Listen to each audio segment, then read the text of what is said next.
Hey guys, it's Justin, and welcome back to the Liner Things, where we dig into the albums that didn't just move units, but move culture.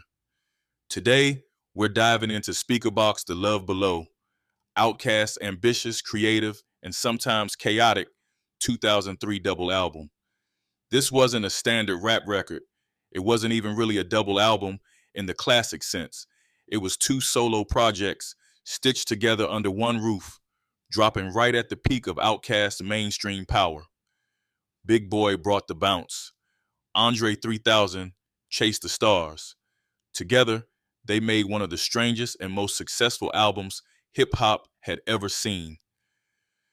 Let's get into the story behind the split, the sound, and the songs that still live rent free today. By 2003, Outkast wasn't just a southern hip hop group anymore.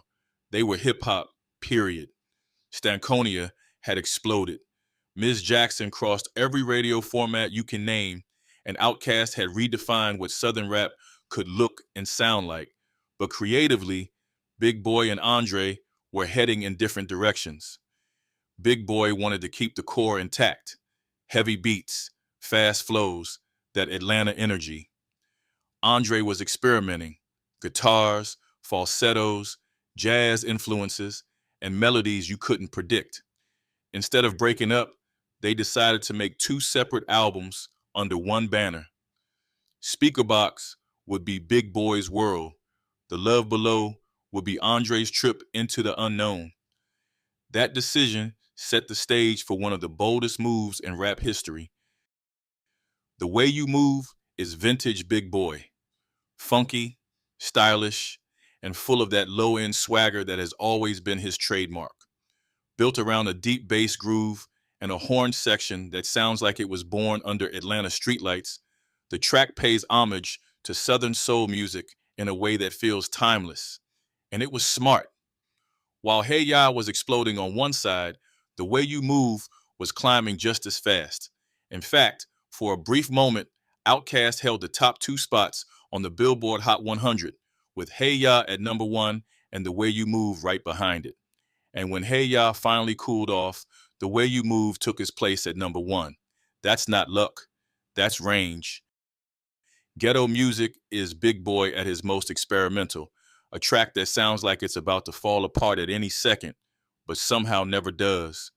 It moves fast, almost frantic, bouncing between booming 808s, rapid-fire hi-hats, gospel-tinged hooks, and electronic synths that hit like a lightning storm.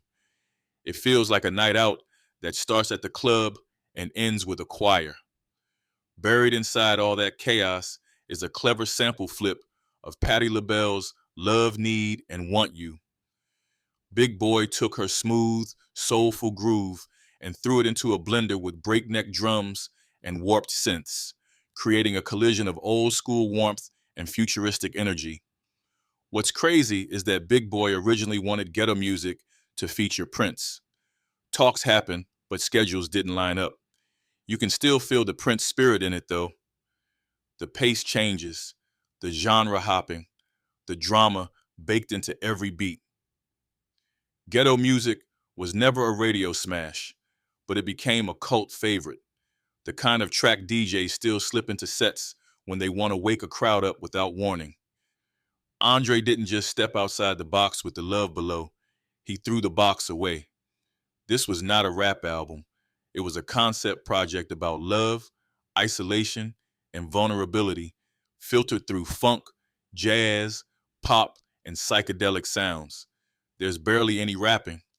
Andre sings in falsetto. He plays live instruments. He builds a loose narrative around a character falling in and out of love. At the time, nobody knew what to make of it. Some critics loved the ambition. Some fans were confused. But looking back, The Love Below was ahead of its time. It predicted the genreless wave we see today, long before it was cool to blend rap, soul, funk, and pop into one record. Hey Ya is easily Outkast's biggest crossover hit, and it almost didn't happen the way we know it. The label didn't think radio would play it because it didn't fit any format. Was it rock, pop, funk, Rap, nobody could put it in a box. But once it dropped, it moved like wildfire. The call and response structure, the sped up hand claps, the barely controlled vocals, the instantly iconic shake it like a Polaroid picture line, even though Polaroid later had to clarify you're not supposed to actually shake their pictures. Fun fact, Andre wrote and recorded most of Hey Ya completely solo. He played multiple instruments, layered the vocals, and structured the song himself. It was wild, it was weird, it was unstoppable. Roses is one of the few tracks where Big Boi and André actually share space on The Love Below. It's playful, mean, theatrical, and funny, all wrapped up in a piano-driven beat that feels like a Broadway battle scene.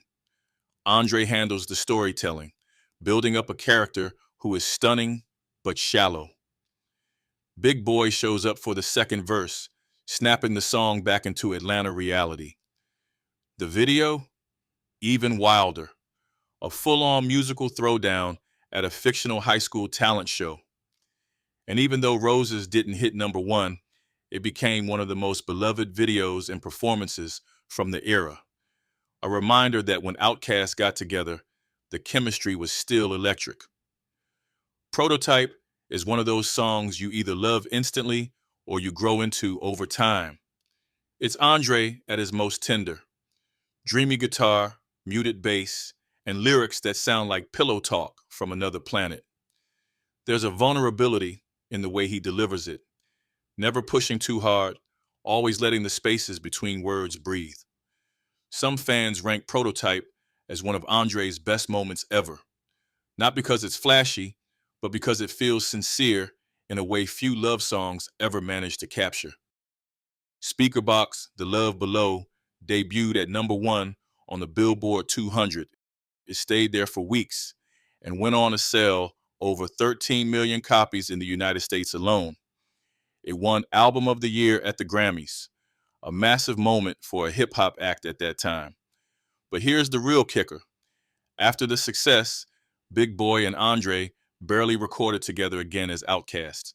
They toured years later, but creatively, this was the last true Outkast project. It wasn't a breakup exactly, but it was clear. They had pushed the group as far as it could go and left on a high note. Speakerboxxx. The Love Below isn't perfect. It's messy. It's sprawling. Not every experiment lands, but that's part of why it still feels so alive. It captures two brilliant artists willing to risk everything: commercial expectations, critical approval, even group chemistry, to chase their individual visions. And somehow, it worked. For me, Speakerboxxx The Love Below earns a 95 out of 100. Inventive, unfiltered, and still echoing through the way we think about genre, collaboration, and creative freedom today. Now I want to hear from you. Which side do you still bump more? Speakerboxxx or The Love Below? Is it the bounce of the way you move, the chaos of ghetto music, or the velvet of Prototype that sticks with you? Drop your favorites in the comments. And if you're vibing with these deep dives, hit that like button, subscribe, and tap the bell so you don't miss what's next on the line of things. I'm Justin, and I'll catch you next time.